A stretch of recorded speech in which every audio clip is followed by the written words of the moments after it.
Timnas sepak bola U23 Indonesia memastikan lolos ke putaran final Piala Asia U23 2024 setelah mengalahkan Turkmenistan U23 dengan skor 2-0. Kualifikasi Piala Asia U23 di Stadion Manahan Solo. Gol Indonesia dicetak oleh Ivan Jenner di babak pertama dan Arhan Pratama di babak kedua. Indonesia meraih hasil sempurna sekaligus menjadi juara grup K dengan menyapu bersih kemenangan penyisihan grup. Pada laga sebelumnya, skuad Garuda Muda mencukur China Taipei dengan skor mencolok 9-0. Indonesia terus menekan dan mengontrol permainan. Ivan Jenner dan Marcelino Ferdinand mendominasi lini tengah. Pada menit ke-40, tembakan jarak jauh Ivan berhasil menjebol gawang Turkmenistan. Unggul 1-0, Indonesia kian percaya diri. Sementara Turkmenistan masih kesulitan keluar dari tekanan. Hingga babak pertama usai Indonesia mempertahankan keunggulan 1-0. Di babak kedua, Indonesia menambah gol melalui sundulan Arhan Pratama di menit akhir menjelang pertandingan usai. Dengan kemenangan ini, Indonesia memastikan diri lolos ke putaran final Piala Asia U23 untuk pertama kalinya. Bagi Indonesia, kesuksesan lolos ke Piala Asia U23 2024 adalah sejarah baru. Sebab ini adalah kali pertama Garuda Muda bakal bermain di Piala Asia U23 sejak pertama kali digelar pada tahun 2013 lalu. Indonesia harus bersiap dengan lawan-lawan berat di Piala Asia U23 2024 mendatang. Sebab Indonesia berada di pot 4 dalam drawing fase grup. Pembagian pot drawing Piala Asia U23 didasarkan pada performa di Piala Asia U23 2022 lalu. Di gelaran edisi sebelumnya Indonesia sendiri tidak mampu lolos ke fase grup. Langkah Garuda Muda untuk lolos fase grup pupus di tangan Australia pada babak kualifikasi. Arab Saudi adalah juara bertahan Piala Asia U23.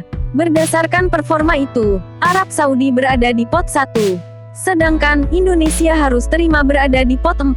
Selain Indonesia, ada 3 negara lain yang ditempatkan di pot 4, yakni Malaysia, Tajikistan, dan China. Sebagai catatan, Malaysia lolos ke Piala Asia U23 dengan status runner-up terbaik. Berada di pot 4 membuat Indonesia sangat mungkin mendapat lawan sulit pada fase grup Piala Asia U23 2024. Sebab tim racikan Sintayong itu harus berjumpa dengan tim-tim unggulan yang berada di pot 1, 2, dan 3. Sebagai simulasi, Indonesia bisa berada di grup yang sama dengan Jepang, pot 1, Korea Selatan, pot 2, dan Uni Emirat Arab, pot 3. Selain itu, Indonesia juga bisa saja satu grup dengan negara-negara dari kawasan ASEAN. Garuda Muda bisa satu grup dengan Vietnam, pot 2, dan Thailand, pot 3.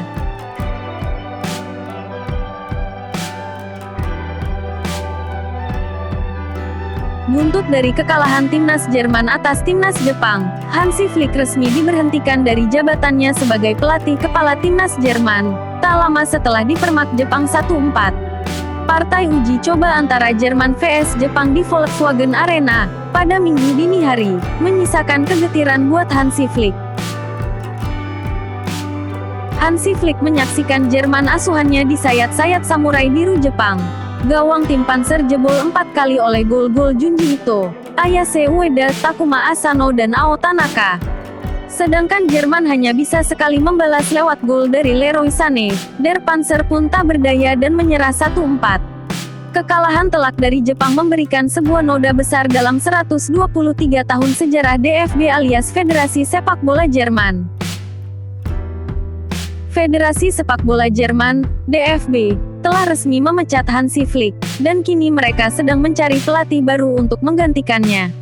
Menyusul kegagalan Jerman di Piala Dunia 2022 lalu dan kekalahan memalukan baru-baru ini dari Jepang, Federasi Sepak Bola Jerman memutuskan untuk mencopot Hansi Flick dari jabatannya sebagai pelatih timnas Jerman. Bahkan lebih buruknya, Der Panzer baru menang sekali dalam 6 pertandingan internasional terakhir mereka sejak setelah Piala Dunia. Jelas itu menjadi kekecewaan bagi DFB dan publik sepak bola Jerman, mengingat mereka juga gagal lolos ke fase gugur di 2 edisi Piala Dunia terakhir. Kini posisi Flick akan digantikan oleh Rudi Voller untuk sementara, dengan Hannes Wolf dan Sandro Wagner akan membantu tugasnya. Setelah memutuskan untuk memberhentikan Hansi Flick, kini DFB bergerak cepat mencari penggantinya. Nama-nama yang santer diisukan bakal mengisi kekosongan kursi pelatih kepala timnas Jerman antara lain Jurgen Klopp, Julian Nagelsmann, Oliver Glasner, Louis van Gaal dan Zinedine Zidane.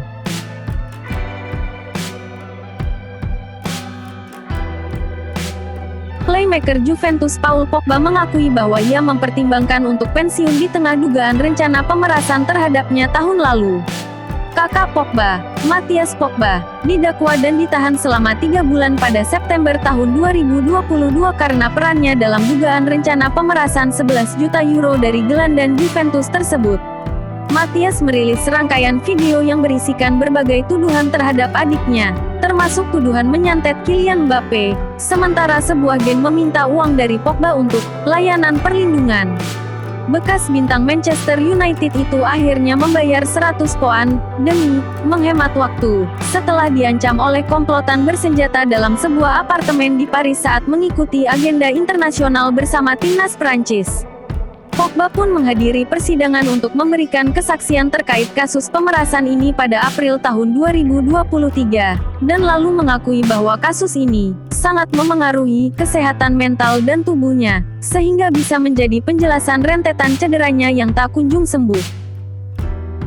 Kini, dalam sebuah wawancara bersama Al Jazeera, pemain 30 tahun itu mengaku sempat mempertimbangkan pensiun dari sepak bola gara-gara kasus pemerasan ini.